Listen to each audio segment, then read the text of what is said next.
Cooking para-paraan! Gagawa po ako ngayon ng Napolitan spaghetti, isa sa pinakapaborito ng bata man o matanda dito sa Japan. Number one menu din po yan sa mga coffee shop. Una, lutuin lang po muna natin itong ating pasta. Igisa natin itong sausage. Isunod ang onion. Guys, itry nyo talaga to dahil this is a must-try spaghetti para sa akin. Dahil napakasimple niya pero napakasarap. Pareho lang silang masarap na nakasanayan natin na meat sauce pero magkaiba sila ng lasa.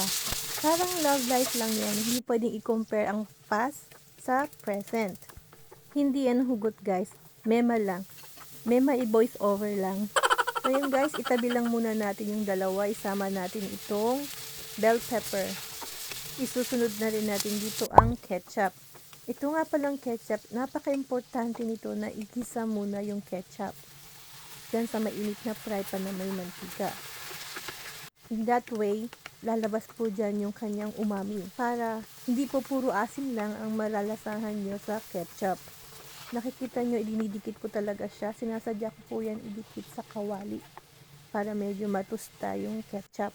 Hindi lang nakita sa video pero nilagyan ko na rin po yan ng salt and pepper.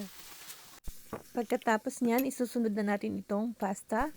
Hahaluin lang natin yung mabuti. Yan na po, luto na ang ating cooking para-paraan. Napolitan spaghetti din yan. Thanks for watching. If you like the video, please don't forget to follow.